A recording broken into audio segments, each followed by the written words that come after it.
you'll hear from Adrian, who's from the Newmarket Food Pantry. He's kind of recent there, I think. I'll let him talk about it. But welcome to the show, Adrian. Are you there? I am. Thanks very much for having me, everybody. It's great to be here. Please meet Christine Elliott, our MPP. And I know there's lots of questions we want to talk around food and what's going on, but I'm going to defer to Christine now. I'm sure she has lots of questions around what's going on with the food pantry and insights. Once again, Sean and I'll just sit on the side here and hear what you guys have to say. We'll just enjoy the show. Yeah. Well, first, I want to say thank you to you and everybody at the food pantry for all the great work that you're doing. I know that many people have had a very difficult time, people that have lost jobs and people that are receiving social assistance that really, really depend on you. And I know that things have really expanded significantly in terms of the services that you provide. And I understand that you're going to be opening a community kitchen as well. So I'd really like to know more about that. Yeah, absolutely. So we recently received a grant from the Resilient Communities Fund through the Ontario Trillium Foundation, and it's going to allow us to install a community kitchen for operating nutritional trainings and workshops. The working title right now is the Cereal Center, and CEREAL is an acronym for Community Empowerment Resource Education and Awareness Learning Center. And essentially, it's going to be a one-stop shop for community members, and it'll offer our clients a variety of courses and workshops in order to better educate themselves and others in the community on the importance of nutritious food choices, living a healthy and active lifestyle. And some of the workshops we're looking at right now may be, make ahead meals, smart shopping, breastfeeding, infant nutrition. And it's essentially going to encourage clients and other community members to become teachers and leaders and share their knowledge about healthy cooking and basically supporting one another in our community. And that also adds on to a lot of leadership opportunities that can help some of our clients with self-esteem, with confidence, and other transferable skills. I think it's a fabulous concept that you can bring people together. It's sort of can be when people can come back together again, right. A socialization option for newcomers to meet each other, especially perhaps where there may be some language difficulties, but I'm sure you'll have people there that can help break down some of those boundaries. For young mothers that are having issues with having babies and not knowing, proper nutrition and feeding them, it just offers so many positive benefits to me that it's something I've been interested in for years and years. And if I had some free time, I'd like to participate in it as well. So I think I have a good idea about nutrition, but I'd like to be able to help out. Well, thank you very much, and we would love to have you here. Absolutely.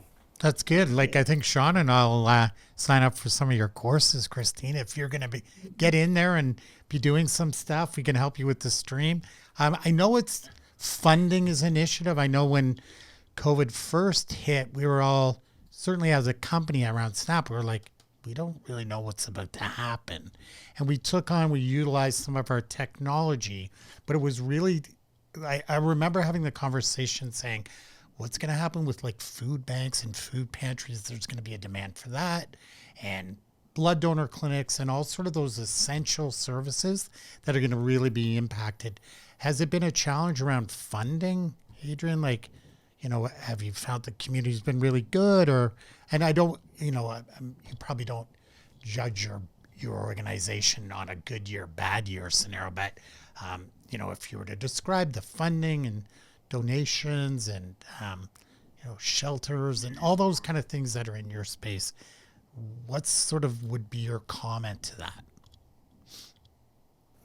Yeah, absolutely. So on the most broad level, the support of the community has been just overwhelming.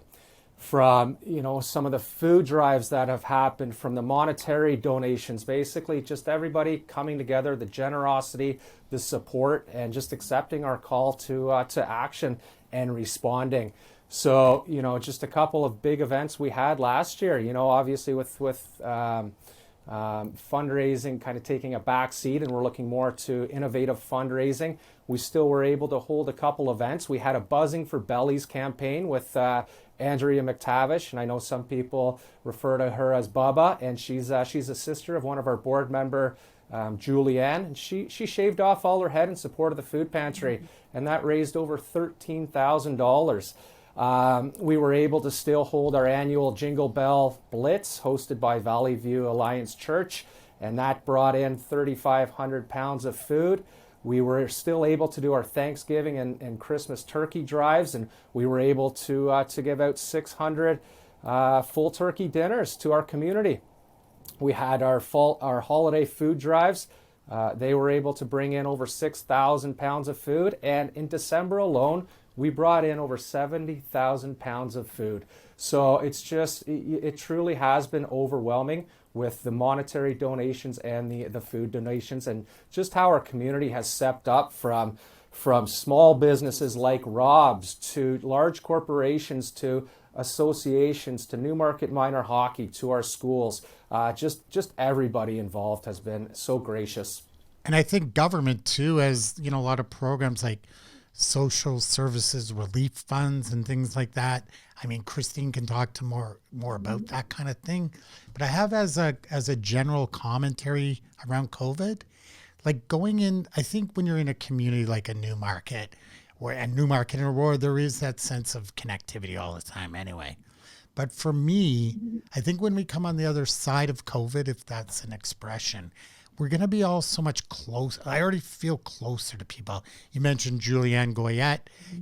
That's somebody I got really close to. We're doing music and a bunch of things together. So I think that glue is going to be way stronger on the other side.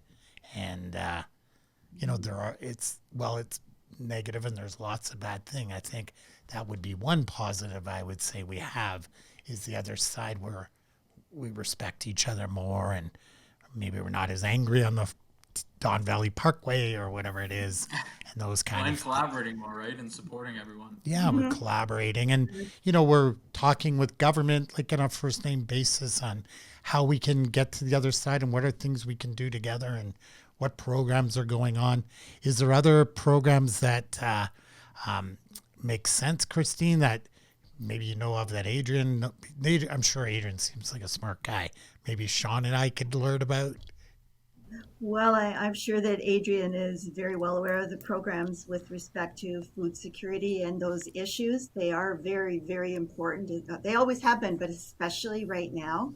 But what I would like to say is that I have been so fortunate in my role as your MPP to be able to go and thank some of the individuals and companies and organizations that have been so generous to people in the community. I think that Newmarket, Aurora is really blessed with some amazing people who've stepped up hugely to help each other during the course of this. And I agree with you, Paul. I think that everyone will feel more connected as a result of this, will take the time to learn about the areas of need in our community, and will continue to support that even when we are through the worst of COVID-19.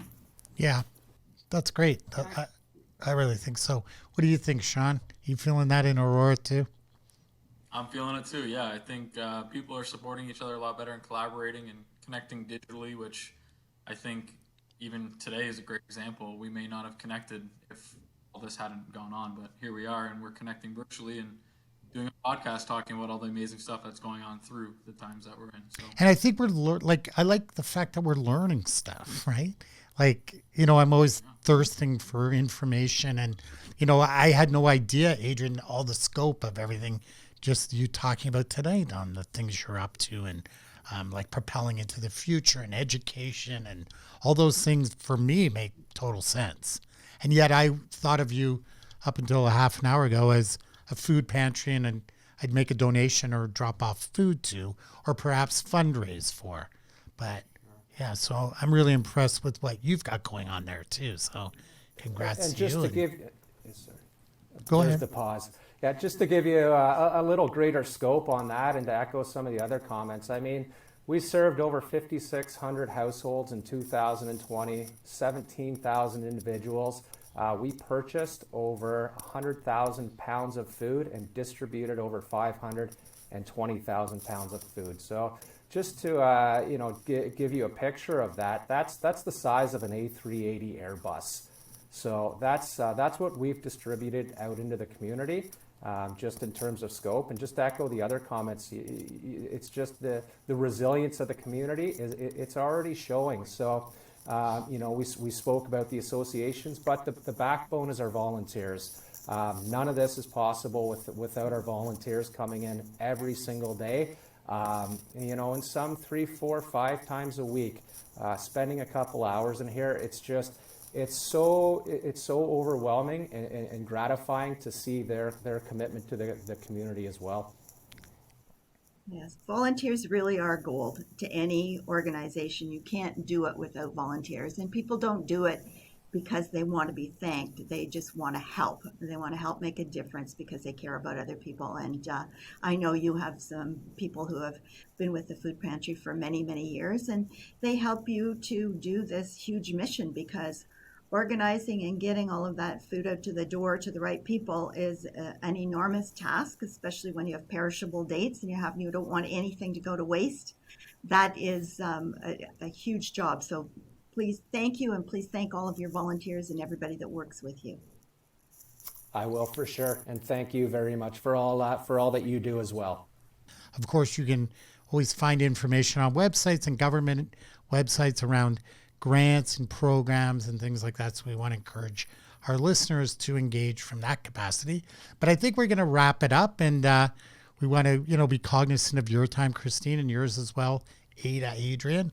And a message Christine Elliott, MPP.ca. There's a website I'll just throw out there. But I look forward to doing this in a few weeks, and we're going to have more guests in the community and talk more about it. And Sean, it's always good to have you part of the show too. Thanks, Paul. So thanks you guys for being part of the show.